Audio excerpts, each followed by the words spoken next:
Assalamualaikum warahmatullahi wabarakatuh. Bagaimana kabar kalian? Alhamdulillah, jika baik-baik saja. Sebelum ke pembelajaran, saya akan mempresentasi kalian terlebih dahulu. Apakah ada yang tidak masuk? Alhamdulillah kalau masuk semua. Tetap menjaga kesehatan ya anak-anak, tetap mematuhi protokol kesehatan dengan selalu menerapkan 3M, memakai masker, mencuci tangan, dan menjaga jarak. Pembelajaran kali ini yaitu persebaran flora dan fauna yang ada di dunia. Tujuan pembelajaran pada persebaran flora dan fauna yang ada di dunia, yang pertama, menganalisis sebaran flora dan fauna yang ada di dunia. Yang kedua, bisa menganalisis daerah persebaran flora dan fauna yang ada di dunia. Apakah kalian sudah belajar materi persebaran flora dan fauna di dunia? Kemarin sudah saya kirim materi, apakah sudah kalian pelajari? Jika kalian sudah pelajari bagaimana persebaran flora dan fauna yang ada di dunia itu, ada yang bisa menjawab?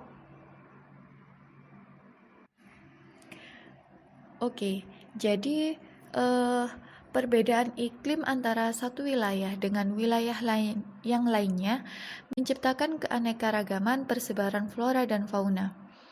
Hubungan fauna dan flora sangat erat dan berkaitan. Flora hadir sebagai habitat maupun sumber makanan bagi fauna. Sebaran flora dan fauna di dunia dipengaruhi oleh karakteristik khas suatu wilayah serta dikendalikan oleh iklim yang disebut bioma. Dari bioma inilah kita akan mengenal lebih jauh mengenai persebaran flora dan fauna yang ada di dunia. Bagaimana? Apakah kalian sudah mempunyai gambaran tentang persebaran flora dan fauna yang ada di dunia? Oke, kita lanjut ke materi selanjutnya. Oke, materi selanjutnya persebaran flora di dunia. Ada yang tahu nggak persebaran flora di dunia itu ada apa aja? Coba sebutkan. Oke, Rizka yang mau menjawab? Ya, benar. Jadi, secara garis besar, terdapat 3 macam bioma, antara lain bioma hutan, padang rumput, dan gurun. Ketiga bioma tersebut menjadi beberapa jenis sebagai berikut. Yang pertama, ada hutan hujan, yang kedua ada hutan gugur, yang ketiga ada sabana, yang keempat ada padang rumput, yang kelima ada gurun, yang keenam ada taiga, dan yang ketujuh ada tundra. Yang pertama, hutan hujan tropis. Hutan hujan tropis merupakan bioma paling kompleks. Jumlah dan vegetasinya sangat banyak serta bervariasi. Keadaan ini iklim mikro yang sangat sesuai bagi kehidupan berbagai jenis tumbuhan. Hutan hujan tropis dicirikan dengan musim hujan yang panjang, suhu udara, dan kelembapan udara yang tinggi. Jenis vegetasi yang tumbuh dalam hutan hujan tropis diantaranya palem dan rafflesia. Jenis vegetasi yang khas yaitu epifit atau tumbuhan yang menempel pada batang-batang pohon, dan liana atau tumbuhan merambat rotan. Oke, ada yang ditanyakan sampai sini? Baiklah kalau tidak ada. Oke, sambil saya menjelaskan, jika ada yang penting silakan dicatat.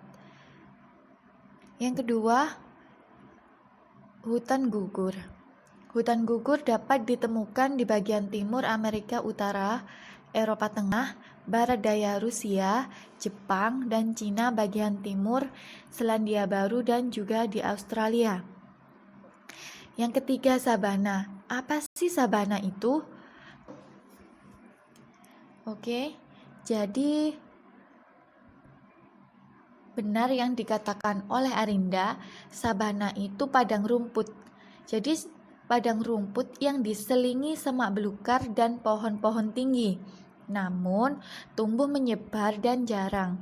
Sabana ditandai jenis tumbuhan yang relatif tahan terhadap tingkat kelembapan dan tingkat curah hujan relatif rendah.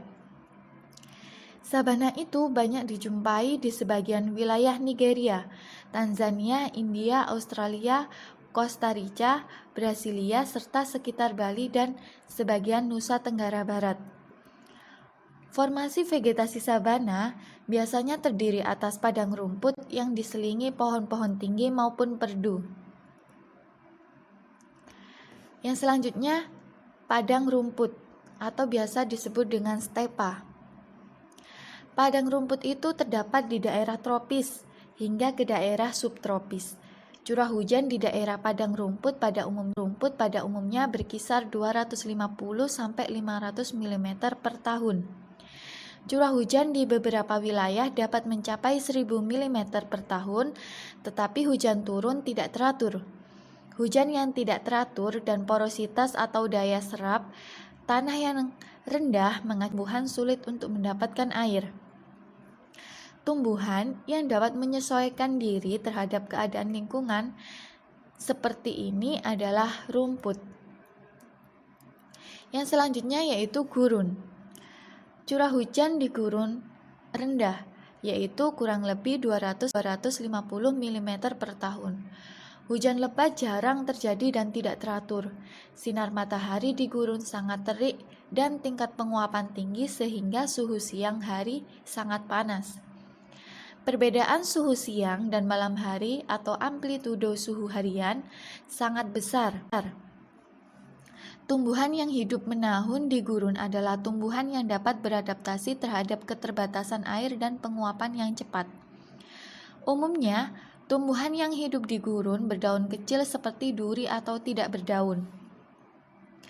Tumbuhan tersebut berakar panjang sehingga air dari tempat yang dalam dan dapat menyimpan air dalam jaringan spons. Ketika hujan turun, tumbuhan di gurun segera tumbuh, berbunga dan berbuah dengan cepat. Hal ini terjadi dalam beberapa hari saja setelah hujan, tetapi sempat menghasilkan biji untuk musim selanjutnya. Hal ini dikarenakan apa? Hal ini dikarenakan saat hujan turun, kandungan garam, air, dan unsur hara di tanah sedang melimpah. Yang selanjutnya taiga. Taiga itu berasal dari bahasa Rusia yang berarti hutan dan merupakan terluas di bioma ini tersebar di Eurasia dan Amerika Utara. Taiga adalah hutan yang terdiri dari spesies-spesies tumbuhan yang daunnya berbentuk seperti jarum atau pohon konifer. Taiga kebanyakan terdapat di belahan bumi utara seperti Siberia Utara, Rusia, Kanada Tengah, dan Jepang bagian utara. Yang selanjutnya yaitu tundra. Padang rumput terdapat di daerah tropis hingga ke daerah subtropis. Curah hujan di daerah padang rumput pada daerah tundra tidak ada pohon-pohon tinggi. Tumbuhan ada berbentuk seperti semak dan terdapat banyak lumut. Ini adalah peta persebaran flora di dunia. Silakan kalian amati peta tersebut.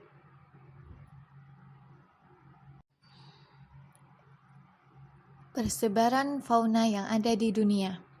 Menurut seorang ahli biogeografi yang bernama Alfred Russel Wallace, persebaran fauna di dunia dikelompokkan menjadi 6 wilayah, antara lain: yang pertama, zona nearktik; yang kedua, zona neotropik; yang ketiga, zona australis; yang keempat, zona oriental; yang kelima, zona palearktik; yang keenam, zona Ethiopian.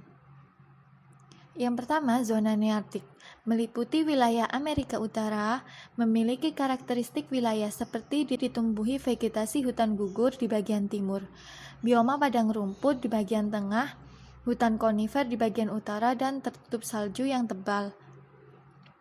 Fauna neartik yaitu tupai, bison, salamander, kalkun, prairie dog seperti tupai, muskox, dan moxibing. Yang kedua, zona neotropik memiliki karakteristik wilayah seperti beriklim tropis dan beriklim sedang. Fauna jenis ini seperti kukang, kura-kura, Galapagos, ikan piranha, anaconda, dan terenggiling. Yang ketiga, zona australis. Contohnya jenis fauna di sini ada koala, kanguru, buaya, maleo, kasuari, walabi, dan platypus. Yang selanjutnya, zona oriental. Jenis fauna zona ini yaitu badak, harimau, gajah, dan bekantan. Yang kelima, zona paleartik. Jenis fauna yang ada di sini yaitu burung pelatuk, panda, serigala, rusa kutub, landak, dan bison. Yang keenam, zona Ethiopian. Jenis fauna yang ada di sini yaitu ada jerapah, ada zebra, ada singa, kuda nil, unta, gorila, dan simpanse. Ini adalah salah satu contoh fauna yang ada di dunia. Yang dari fauna neartik, contohnya bison. Yang dari neotropik, contohnya armadillo. Yang dari australis, contohnya wallaby. Itu bisa kalian lihat di gambar yang sudah saya jelaskan di PowerPoint ini. Yang selanjutnya, fauna dari oriental, salah satu contohnya harimau. Yang dari Ethiopian, contohnya cheetah. Yang dari paleartik, contohnya panda. Itu adalah salah satu contoh fauna yang ada di oriental, di Ethiopian, dan paleartik. Sampai sini, apakah ada yang kalian masih belum pahami? Jika ada yang belum kalian pahami, silakan bertanya. Ini adalah peta persebaran fauna yang ada di dunia. Silakan kalian amati. Oke, jadi itu yang bisa saya jelaskan. Kalau tidak ada yang bertanya, silakan kalian membuat rangkuman. Silakan kalian pelajari materi persebaran flora dan fauna yang ada di dunia. Jadi kesimpulan pada pembelajaran kali ini, persebaran flora di dunia itu ada hutan hujan, ada hutan gugur, sabana, padang rumput, gurun, taiga, dan tundra. Untuk persebaran fauna yang ada di dunia dibagi menjadi 6. Zona neartik, neotropik, australis, oriental, paleartik, dan Ethiopian. Oke, jika sudah paham semua, saya akan memberi tugas untuk kalian membuat peta persebaran flora dan fauna yang ada di dunia ini. Kalian buat dengan sekreasi mungkin. Di kertas karton kalian gambar sendiri. Setelah itu dikumpulkan saya, waktunya 1 minggu ke depan. Baik, itu yang bisa saya sampaikan. Semoga pembelajaran kali ini bisa bermanfaat buat kalian. Dan jangan lupa selalu menjaga kesehatan, tetap belajar, tetap semangat untuk belajar walaupun di rumah. Terima kasih, itu saja yang bisa saya sampaikan. Wassalamualaikum warahmatullahi wabarakatuh.